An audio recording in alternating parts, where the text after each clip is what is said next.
Welcome back दोस्तों। स्वागत है आपका फैसिलिटी मैनेजमेंट सिंप्लीफाइड के सेकंड एपिसोड में। मुझे लास्ट 2-3 वीडियो में काफ़ी फीडबैक मिला कि स्क्रीन छोटा है, तो that I have fix with the help of OBS and now you can see the screen is full and now we are going to cover the further portion of the facility management series. तो हमने last session में जो देखा है, इसमें आपका जो था, हमने देखा था कि इंट्रोडक्शन कि क्या फैसिलिटी मैनेजमेंट क्या होता है, उसमें क्या क्या कवर होता है, उसका डेफिनेशन देखा था। देन स्कोप देखा था, जैसे कि स्कोप में टेक्निकल और हार्ड सर्विसेज, टेक्निकल और हार्ड सर्विसेज होता है, उसी के साथ में सॉफ्ट सर्विसेज भी होता है, तो दोनों को कैटेगराइज किया जाता है। तो वो उसके बाद कवर करने के बाद हमने देखा कि डेफिनेशन क्या होता है फैसिलिटी मैनेजमेंट का। उसके अलावा हमने देखा था कि इम्पोर्टेंस क्या होता है फैसिलिटी मैनेजमेंट का इन एनी ऑर्गेनाइजेशन का। हालांकि बिजनेस फंक्शन कौन सा भी हो, बट फैसिलिटी मैनेजमेंट तो जरूरी होता है ईच एंड एवरी ऑर्गेनाइजेशन में। So that we had covered and some of the pointers we had covered. So now we are going to cover the key objective of the facility management. So after that we'll cover the role of facility management, what exactly it is, and then daily scope and the skills required in facility management. So आज के video में हम ये सारा चीज cover करेंगे। So बने रहिए and we'll start with the key objective of facility management. So basically facility management एक होता है कि आपका प्रॉपर्टी मैनेजमेंट, दूसरा फैसिलिटी मैनेजमेंट। दोनों भी पार्ट ऑफ फैसिलिटी मैनेजमेंट ही होता है। जब बिल्डिंग सर्विसेज हो, काफी बड़े लेवल पे बिल्डिंग सर्विसेज हो, तो it is called as a property management. और फ्लोर वाइज जो मेंटेनेंस होता है उसे हम कहते हैं फैसिलिटी मैनेजमेंट कहते हैं। तो जो भी सारी सर्विसेज है, तो वो स्मूथ फंक्शन करना चाहिए। तो इसीलिए हम लोग कहते हैं कि इसका जो मेन ऑब्जेक्टिव होता है, smooth functioning of the building services करना चाहिए। उसी के साथ में जो भी काम हो रहा है वर्क प्लेस में, वो सारा हेल्थ एंड सेफ्टी के अकॉर्डिंग होना चाहिए। तो वो काफ़ी ज़रूरी है, because now day health and safety regulations are more stringent in any of the countries. Hence we need to ensure that the work place safety is also maintain with the compliance as well. So this safety covers the security as well as the manpower we utilize for the facility management. Their compliance should also be followed. Apart from that, operational efficiency भी आना चाहिए। ऐसे नहीं कि सिर्फ हम खर्चा किए जा रहे हैं तो खर्चा बढ़ते ही जाना चाहिए। उस हमें कुछ बजट मिलता है, जो कि हमने लास्ट इसमें भी डिस्कस किया था। तो we should be maintaining that budget along with the operational efficiency. और कॉस्ट जो है, तो हर साल हम रिड्यूस करना चाहिए, not on the compromise of the employee safety, not on the employee experience, but yeah, we should be looking at the reduction in the cost as well. Along with that, facility management has to do the positive work environment should also be there, because वही होगा तो ही तो काम करने का मन करेगा। So that is also more important. Then we support the business continuity, क्योंकि बिजनेस को थोड़ा भी हैम्पर नहीं होना चाहिए, 100% बिजनेस रन होना चाहिए। And also we make the plan that the in case of a worst case scenario, like we are in Mumbai, so sometime rain also get worsened, or maybe in case of some of the countries where the earthquakes are there or some other situation, emergency situation. So we should be emergency situation readiness should also be there. For that, we should have the major focus and work with the other team members as well, understanding the risk of a business. Then हमें major काम जो होता है कि vendors भी manage करने होते हैं। एएमसी वेंडर हो, सर्विसेज वेंडर हो, तो उनका परफॉर्मेंस कैसा है वो भी मेजर करना होता है। देन आगे अगर जो टीम होती है, रियल एस्टेट की टीम होती है, most of the MNCs they have the different team for the real estate expansion, but काफ़ी ऑर्गेनाइजेशन में फैसिलिटीज टीम ही प्रोजेक्ट मैनेज कर लेते हैं। उसी के साथ में they explore the other option as well. तो फिर फ्यूचर का जो वर्क प्लेस है हमारा, उसका ग्रोथ भी देखना है, अंडरस्टैंड करना है और क्या नीड है, understanding. So that also covers under the objective of the facility management. ये सारा मिला के जब होता है तो फैसिलिटी मैनेजमेंट कवर किया जाता है। उसके अलावा फैसिलिटी मैनेजर का क्या क्या रोल होता है, तो वो सिर्फ फैसिलिटी मैनेजर नहीं होता है, उसको डिफरेंट डिफरेंट नेम्स होते हैं, डेजिग्नेशन होते हैं बेसिकली। वो सारे डेजिग्नेशन का आखिर में एक फैसिलिटी मैनेजर बनता है, आई वुड से बेसिकली। सी यहाँ पे हम कह रहे हैं कि ऑपरेशंस मैनेजर, तो इसको operations manager has to run the facility on a daily basis, like no matter what the situation is, but he has to run the all services. Like just giving an example, saying the carpet cleaning proper होना चाहिए, like workstation cleaning होना चाहिए, then coffee machine should be running, cafeteria should be running, HVAC system हो गया, lighting system हो गया। तो सारा जो हमारा facilities cover किया जाता है उसे कहते हैं कि running daily without any disruptions. Then he is only the technical coordinator as well, और टेक्निकल मैनेजर कह लो, वही है जो सारा आपका इक्विपमेंट भी, यूटिलिटीज भी और मेंटेनेंस भी रेडी रखेगा। Again he is the budget controller as well, like आपका जो भी ओपेक्स और कैपेक्स बजट होता है और जो भी कॉस्ट होती है उसको कैसे ऑप्टिमाइज करना है वो भी इम्पोर्टेंट होता है। तो ये ओपेक्स एंड कैपेक्स क्या होता है वो भी हम कवर करेंगे, बट अभी के लिए बता दूं कि ऑपरेशनल जो बजट होता है रेगुलर सर्विसेज रन करने के लिए, आपका जो भी डे टू डे एक्टिविटीज है और जिसमें रिकरिंग कॉस्टिंग है अपना, मतलब हर बार जो लगने वाला है रेगुलर बेसिस पे, वो हम ऑपरेशनल एक्सपेंसेस में पकड़ते हैं। और कैपेक्स में जो है वन टाइम कॉस्ट होता है, लार्जर प्रोजेक्ट जो होता है वन टाइम इन्वेस्टमेंट और बड़ा कॉस्ट वाला, तो उसे हम कहते हैं कि कैपिटल एक्सपेंडिचर, तो कैपेक्स बजट में होता है। उसके बाद में जो फैसिलिटी मैनेजर है वही आपका वेंडर मैनेजर भी है। He has to ensure that all the KPIs की परफॉर्मेंस इंडिकेटर जो भी बनाए हैं वो हम लोग प्रॉपर तरह से मेजर कर रहे हैं कि नहीं। अगर नहीं मेजर कर रहे हैं, वेंडर नहीं परफॉर्म कर रहा है, तो उसे हम लोग as per the service level agreement, service level agreement, हम लोग सर्विस लेवल अग्रीमेंट भी फॉलो कर रहे हैं कि नहीं कर रहे हैं वो भी देखना है। देन यही जो फैसिलिटी मैनेजर है वही सेफ्टी ऑफिसर भी है।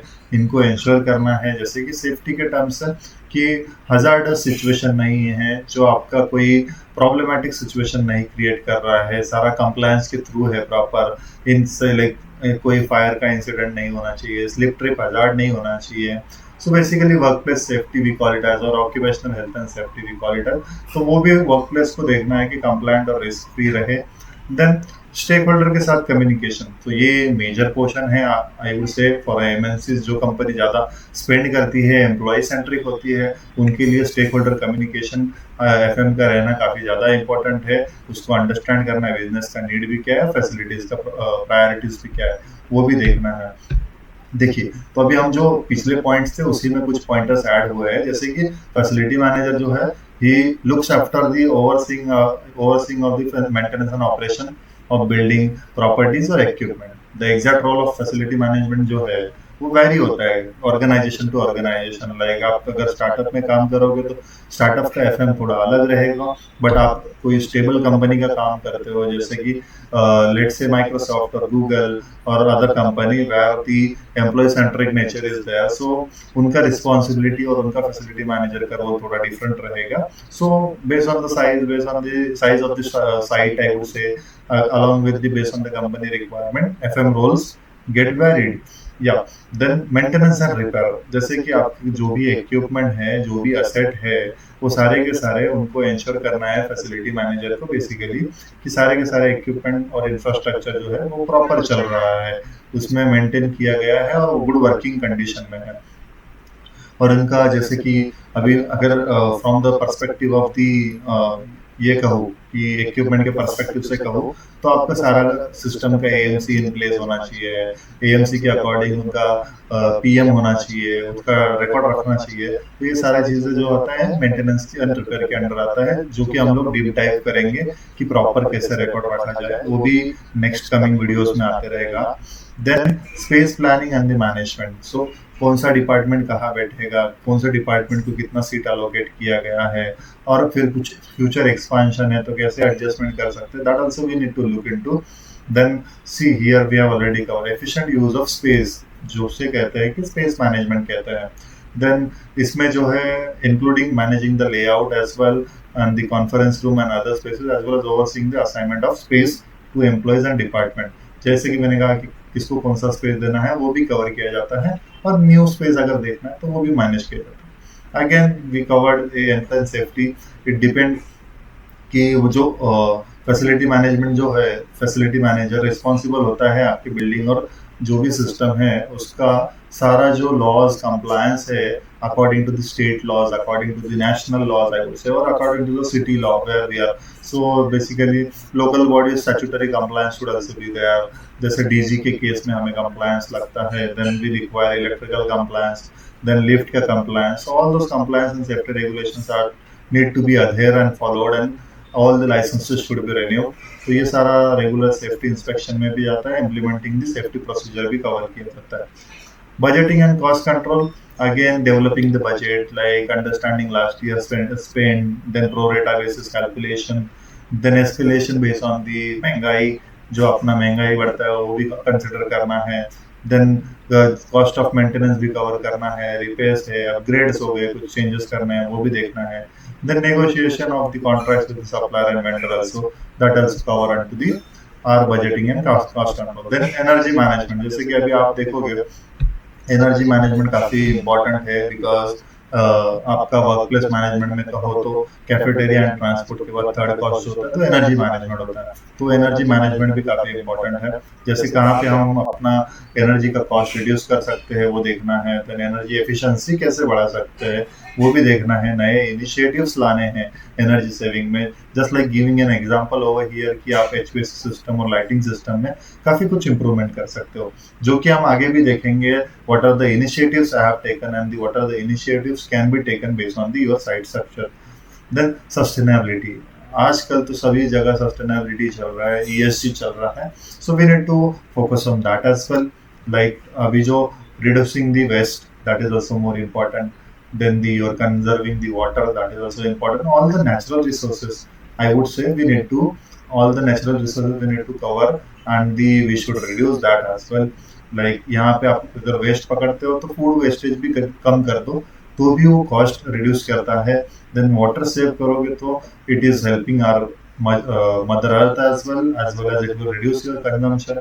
देन दी कार्बन एमिशन भी काफी कम होगा, तो ये सारा उसमें कवर किया गया है। देन अभी फैसिलिटी मैनेजर का डेली स्कोप क्या है, डेली क्या काम करना है, तो जैसे कि रेगुलर राउंड लेना होता है तो conduct facility and safety inspection, मतलब राउंड हो गया आपका। रिव्यू क्रिटिकल यूटिलिटीज, जैसे यूटिलिटीज का भी राउंड हो गया। देन आपका एम्प्लॉय का जो वर्क प्लेस रिक्वेस्ट है, अभी वर्क प्लेस रिक्वेस्ट में काफी सारे रिक्वेस्ट आते हैं, उसमें काफी रिक्वेस्ट जो कि मतलब काफी कम वैल्यू, आई वुड नॉट से कम वैल्यू बट या काफी इजीली सॉल्व होने वाले हैं, तो वो हम प्रायोरिटाइज करना चाहिए। तो वर्क प्लेस मैनेजमेंट में एम्प्लॉय रिक्वेस्ट काफी ज्यादा आते हैं। देन आपका वेंडर्स और कॉन्ट्रैक्टर के साथ में जो कोऑर्डिनेशन है वो भी डेली बेसिस पे देखना है। देन ऑपरेशनल स्टेटस हो गया, वो मैनेजमेंट को अपडेट करना है, रिपोर्ट्स बनाना है, डेली साइट रिपोर्ट हो गया, देन क्वार्टरली रिपोर्ट हो गया, वीकली रिपोर्ट हो गया, काफी सारे रिपोर्ट है। देन आपका चेकलिस्ट मॉनिटर करने हैं आपको, बीएमएस का डैशबोर्ड भी मॉनिटर करना है। तो ये काफी ज्यादा टेक्निकल वाला पार्ट हो जाता है कि इसमें से जो हम लोग रिपोर्ट्स बनाते हैं। देन तो आपका सॉफ्ट सर्विस वाले भी राउंड काफी सारे होते हैं, तो वो भी आपको देखने हैं। उसके अलावा अभी जैसे स्किल्स क्या रिक्वायर होते हैं, फैसिलिटी मैनेजर तो उनको सारे स्किल आने चाहिए, मैं कहूँगा मेजॉरिटी पीपल मैनेजमेंट आज के टाइम पे सबसे ज्यादा इंपॉर्टेंट स्किल है for a facility manager, because we need to have the major discussion with the stakeholders, but उसी के साथ में क्या क्या इंपॉर्टेंट है वो देखेंगे आप। Technical knowledge, so technical knowledge में मोटा मोटा अगर कहे तो एचवीएसी आएगा, इलेक्ट्रिकल आएगा, प्लम्बिंग आएगा, बीएमएस आएगा, और भी काफी सारे हैं, वी डिग डाउन करेंगे, बट ये मेजॉरिटी लेवल पे हम यही कंसिडर करेंगे। देन आपका कम्युनिकेशन में हो गया तो क्लियर कोऑर्डिनेशन होना चाहिए वेंडर और लीडरशिप, मतलब अपना स्टेक होल्डर्स मैनेजमेंट। डॉक्यूमेंटेशन, जैसे कि आपका कंप्लायंस डॉक्यूमेंटेशन ऑडिट होगा, कुछ होगा, तो उसके लिए we need to have SOPs, we need to have permit in place, statutory records हो गए, वो भी ज्यादा इंपॉर्टेंट है। देन आपका प्रॉब्लम सॉल्विंग का एटीट्यूड काफी ज्यादा इंपॉर्टेंट है, मैं कहूँगा, क्योंकि फैसिलिटी मैनेजमेंट में कौन सा क्वेश्चन कब आ जाए, कौन सा सिनेरियो कब आ जाए, we don't know, so we should be very quick to the response such kind of responses, such kind of emergency, so that is quick assessment and the resolution of the issue is important. I would say this is major skill is required into the facilities. We need to be like a quick fix guy kind of thing. Then budget and vendor management, जिसमें आप cost control करोगे और vendor का भी service delivery भी check करोगे। तो ये आज के एपिसोड 2 में हम लोग यही कवर करेंगे। तो इसमें हमने बेसिकली चैप्टर 1 में कवर किया है कि फैसिलिटी मैनेजमेंट का डेफिनेशन क्या है, फैसिलिटी मैनेजर का रोल क्या है, उसके अंदर क्या स्कोप आता है, कौन से स्किल रिक्वायर है, कैसे किया जाए, ये सारा हमने आज चैप्टर 1 में कवर किया है। Hope you like this and any questions is there you can add it into the comment section, but जाते जाते देखिए मैं बताऊंगा कि हम चैप्टर 2 में क्या कवर करने वाले हैं। तो ये काफी और मजेदार सीरीज होने वाला है, जिसमें आप देखोगे चैप्टर 2 में एचवीएसी सिस्टम होगा, आपका एडवांस फंडामेंटल कवर करेंगे, एचवीएसी का फुल फॉर्म होता है आपका heat ventilation the air conditioning. तो ये काफ़ी मेजर और इंटरेस्टिंग टॉपिक है, जो कि मुझे, although I am an electrical engineer, but I love the HVAC part as well. So stay tuned and follow for more such updates, so that you don't miss any knowledge about the facility management. And I one more news, like if आप अगर यहाँ तक आ गए हो तो I have recently cleared my IOSH MS certification। तो ये safety में काफ़ी अच्छा सर्टिफिकेशन है, तो मैं धीरे धीरे वो भी सारा कवर करूँगा। Follow for more such update. Thank you.